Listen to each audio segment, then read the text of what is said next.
Welcome to bedtime, where whispers soften, worries fade, and slumber calls. As always, I'm Selena, your guide for tonight. Your kindness allows us to continue sharing these calming moments, reaching countless souls across the globe who seek gentle rest. We and they are deeply grateful for your presence and support. The sun had barely risen over the horizon, casting a soft golden light across the rolling hills. The world was still, as if holding its breath, waiting for the day to begin. In the quiet of a small village, nestled at the edge of a sprawling countryside, there lived an elderly woman named Clara. Her home was simple, but it was filled with the warmth of years of memories. Clara sat by her window, a book resting gently in her lap. The book was old, its pages worn and soft from years of use. It was a book about gardens. Not just any gardens, but the kind that held a secret, a magic that seemed to transcend time. These were the gardens of England, famous for their natural beauty and timeless elegance. As Clara opened the book, she began to speak, her voice calm and steady. She spoke of the English landscape gardens, of their creation, and of their power to transport those who visited them into another world. A world where nature and human hands worked together to create something extraordinary. In the 18th century, the gardens of England were not the flowing, organic landscapes we know today. Instead, they were rigid, carefully constructed places with straight paths and neatly arranged flower beds. But one man, Lancelot Capability Brown, saw something different. He saw a world where gardens could reflect the natural beauty of the land, where trees and lakes could appear as though they had always been there, shaped by the gentle hands of nature, not by human design. Lancelot believed that a garden should not look like a work of art, but like a place untouched by time, where nature and design blended seamlessly.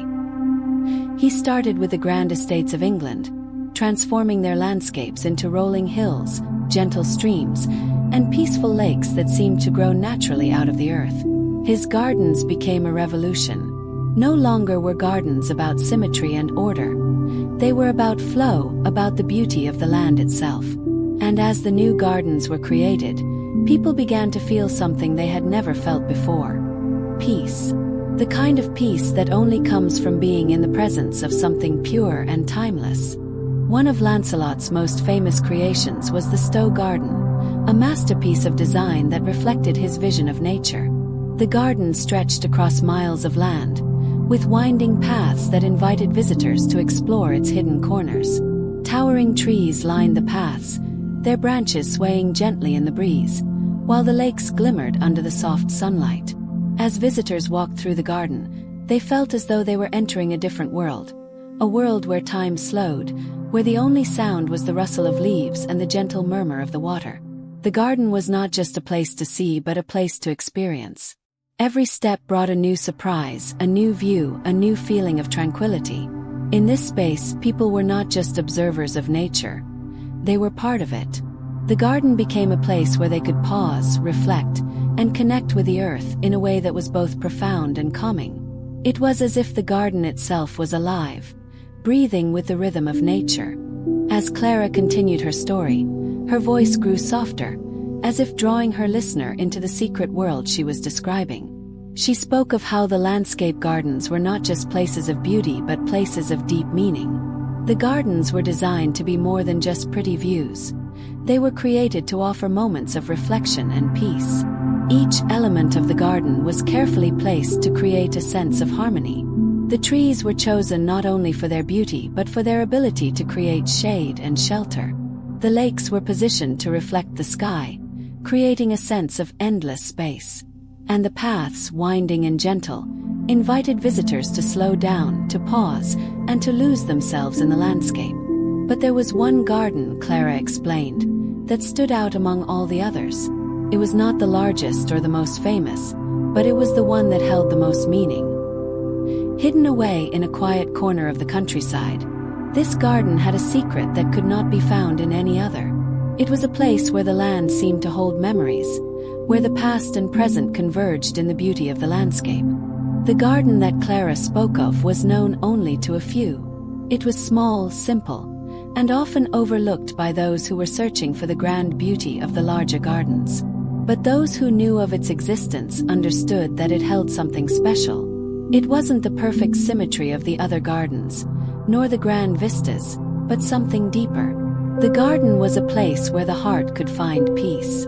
The flowers bloomed in a riot of colors, the trees stood tall and strong, and the air was filled with the scent of earth and growing things. But it was the quiet moments, the stillness of the garden, that made it unique. Here visitors could come and simply be. They could sit on the stone benches and watch the world go by. They could close their eyes and listen to the sounds of nature.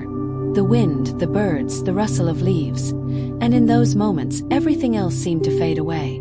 The garden whispered its secrets to those who were willing to listen. It told the stories of the land, of the generations that had come before, and of the timeless beauty that could only be found in a place where nature and human hands had worked together in harmony.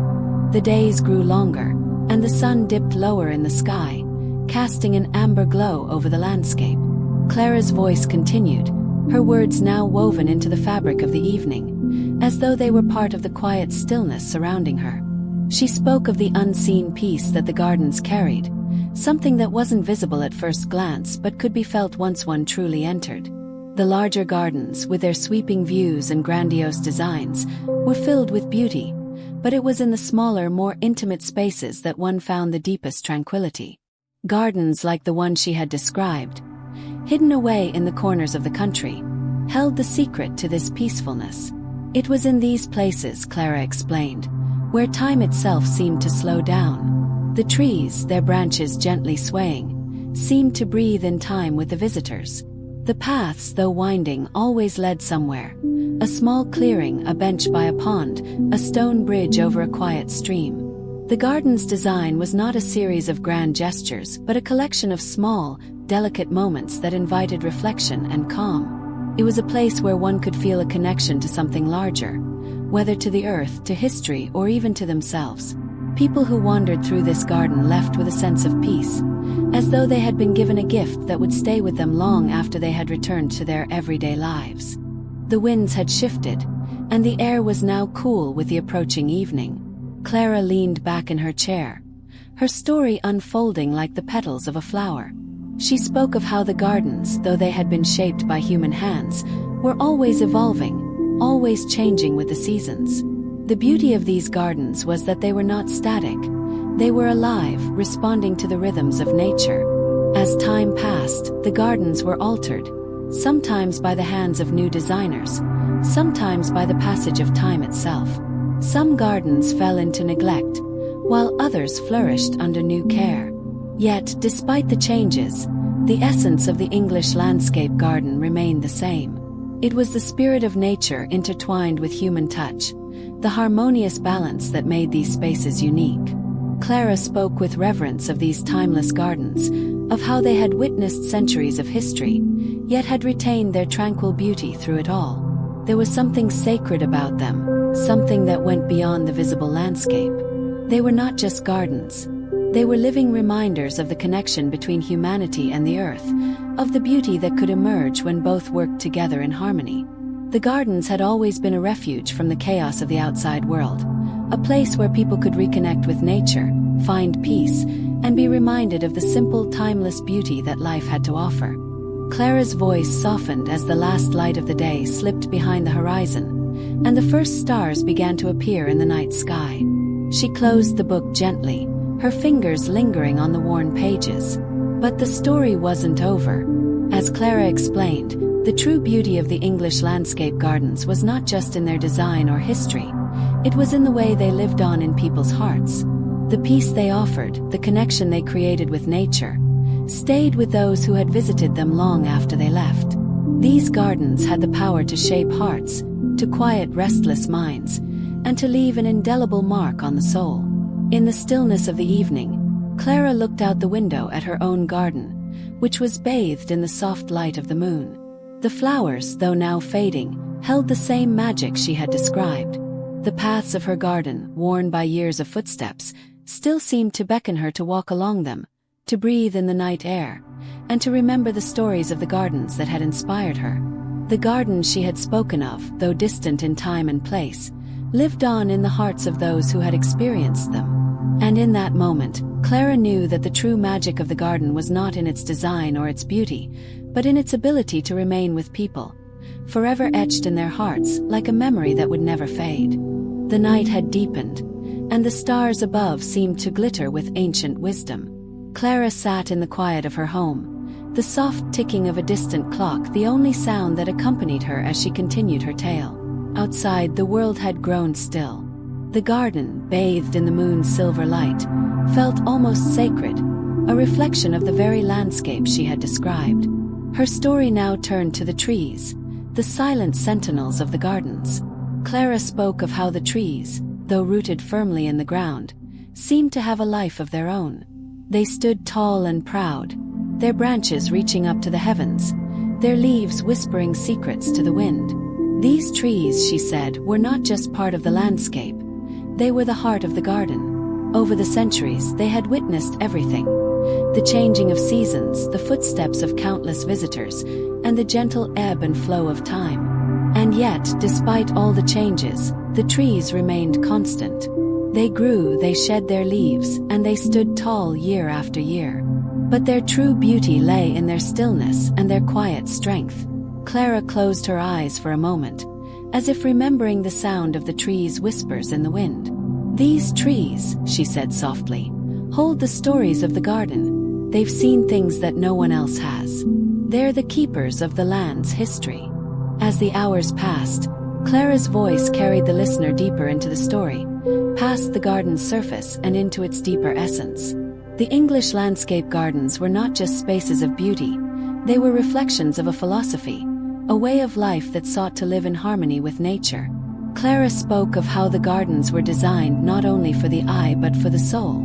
Every stone, every flower, every path was part of a larger vision, a vision that sought to remind people of the simple beauty that could be found in nature. It was a beauty that had nothing to do with perfection but everything to do with presence. The gardens were meant to be a space where time stood still. There was no rush, no hurry, just a quiet space for people to reflect, to breathe, and to be present in the moment. In this space, Clara explained, people could experience the world untouched by the chaos of modern life. The gardens were a refuge, a sanctuary from the noise and busyness of the outside world. They were, Clara continued, a reminder that beauty does not need to be perfect. It simply needs to exist, quietly, patiently, in its own time. Clara's story had now come to its final chapter, the last moments of her tale unfolding like the final notes of a lullaby.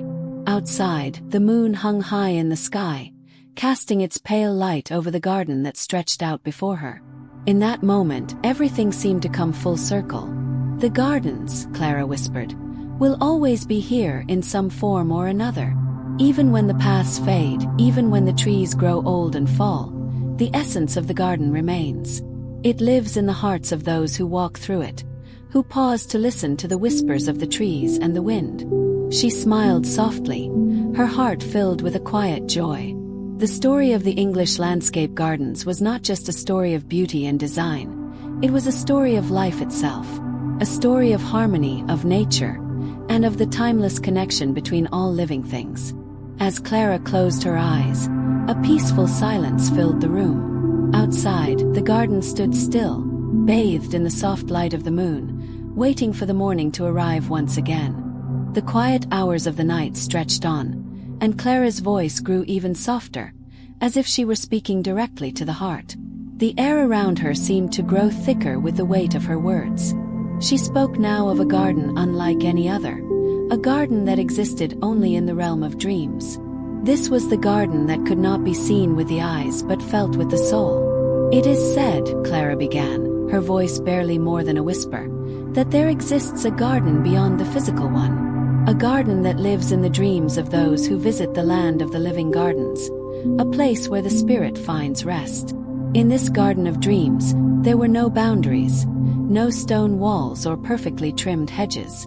It was a place where nature ran wild, where trees intertwined with vines and flowers bloomed in colors beyond description. The path through this garden was not made of stone but of soft, gentle moss, leading wanderers deeper into a world where time had no meaning. Those who found themselves walking this path were not just walking through a space, They were walking through their own memories, their own emotions. The garden took on the form of whatever the visitor needed most. For some, it was a place of deep reflection. For others, it was a place of healing. The dream garden, Clara explained, was not bound by the limits of this world.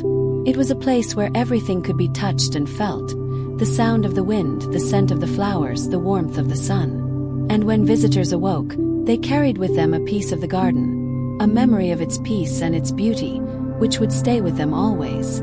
As Clara continued, her voice seemed to merge with the wind outside. It was as though her words were no longer just spoken but were part of the very fabric of the world itself. She spoke of the cycles of life and nature, of how everything that grows in the garden, everything that blooms and fades, returns to the earth. The garden, she said, is a place of constant renewal. When the flowers fall, the earth embraces them, and from that, new life will grow. Everything in the garden is part of this never-ending circle. In the gardens of England, as in all gardens, there was death and there was rebirth. Each year, the leaves would turn, the flowers would bloom and fade, but always the garden continued. It was a reflection of the world itself, a world where nothing was ever truly lost, but simply transformed. The leaves that fell from the trees returned to the soil, enriching it for the next season. The flowers that bloomed were replaced by new ones, creating a rhythm that echoed the heartbeat of the earth. The garden, Clara explained, was not just a collection of plants. It was a living, breathing cycle that connected all things, all life, back to the earth from which it came. And so, the garden continued to thrive, a symbol of life's eternal dance, always turning, always changing, but always whole.